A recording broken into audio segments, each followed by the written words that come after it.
Coming right up, a special edition of Straight Talk, a conversation with Vic Cegles, Director of Athletics at Long Beach State. Opinions expressed in the following program do not necessarily reflect the views of Charter Communications nor its sponsors. We recognize our obligation to present opposing points of view by responsible spokespersons. For information, please contact the Director of Program. She stands in the face of evil and will not lose hope or faith. America, the land of freedom, is still the home of the brave.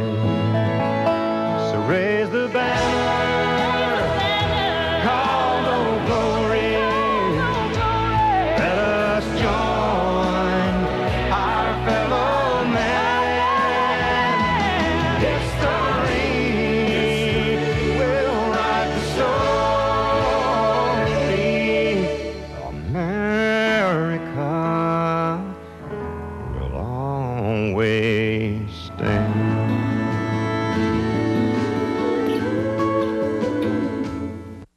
Straight Talk is brought to you in part by Southern California Edison. For over 100 years, life powered by Edison. The Press Telegram, your local news leader for over 100 years. And Long Beach Magazine. Coastal Living, City Style.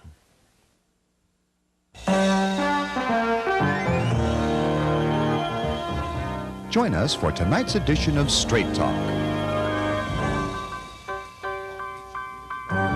And now your host, Art Levine. Good evening and welcome to Straight Talk. We have a great guest for the entire show tonight, our friend Vic Cegles, who's the Director of Athletics at Long Beach State. Vic, welcome back to Straight Talk. Thanks, Art. Let me give you a brief summary. Vic has been AD for 3 seasons at Long Beach State. He has centralized the fundraising approach. He's developed a 5-year strategic plan focused on facility improvements, endowments, and staff enhancements. In 3 years, the teams have won 13 conference championships and 15 teams reaching the NCAA tournament. And in 2008-2009, our program won the Commissioner's Cup for the best program, successful athletic program in the conference. So congratulations. Thanks, Art. It's been fun. But it's challenging. Long Beach State, like all schools, is facing budget cutbacks, and that's on top of normally modest funding for our athletic program to begin with. So how do you handle a program in the face of financial adversity? Well, it's when you say, it's tough, and I don't think in this particular business and in intercollegiate athletics that there's any easy job, because it's all about finances, it's all about resources. And certainly during this time of financial crisis in the country and certainly in California, there's some more challenges that we have to face. But I'm fortunate because I have great coaches. I mean, Art, and I tell people in terms of what I do, the most important thing is that I hire the right coaches. And I'm just lucky because of the people that were here when I got here and some of the changes we have made with Dan Munson in men's basketball and Jody Wynn now in women's basketball. We have Bill Poutre, a men's golf coach, who I think will get us in a top 25 position. That's our goal there.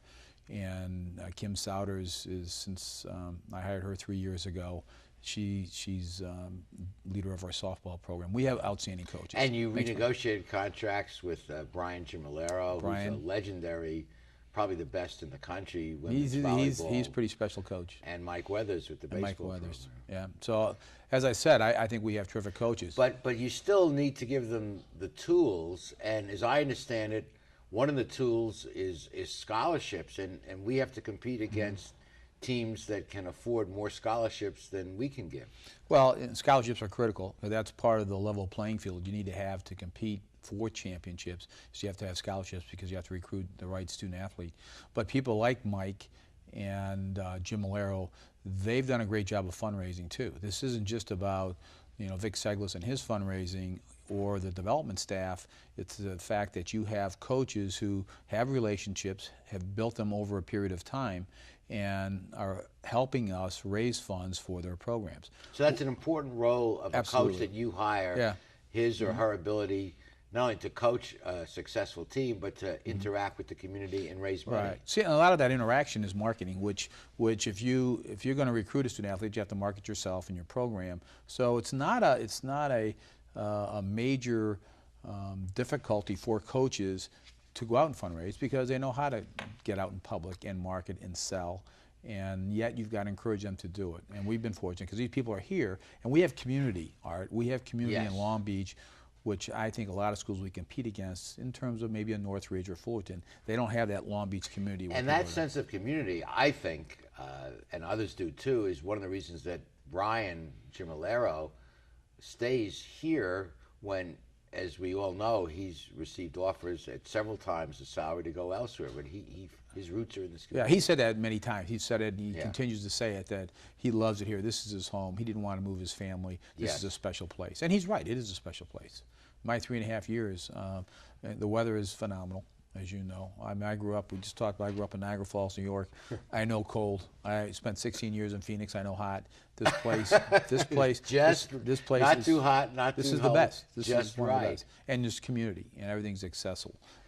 So But your big challenge then is what?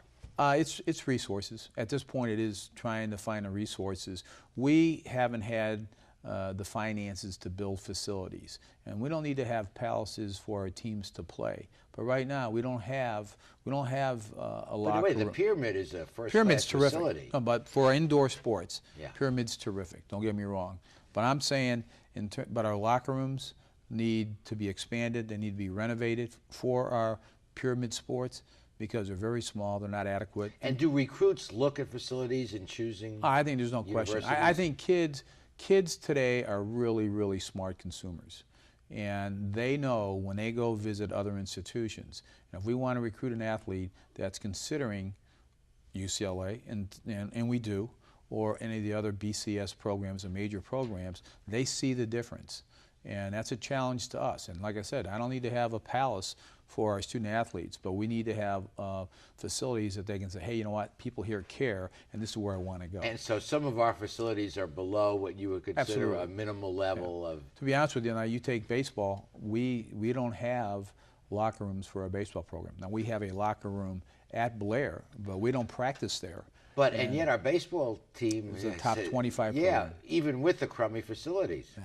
They're So dirtbags. go no. They're dirtbags. I think in some They like the crummy. Well, they like- you yeah. see, you may but I think spoil it. there's an end line to that one. There's an end game that maybe you're going to lose recruits that you need to have. Yeah. Like I said, we don't need to have great facilities, but adequate. Softball, soccer, baseball have no locker rooms.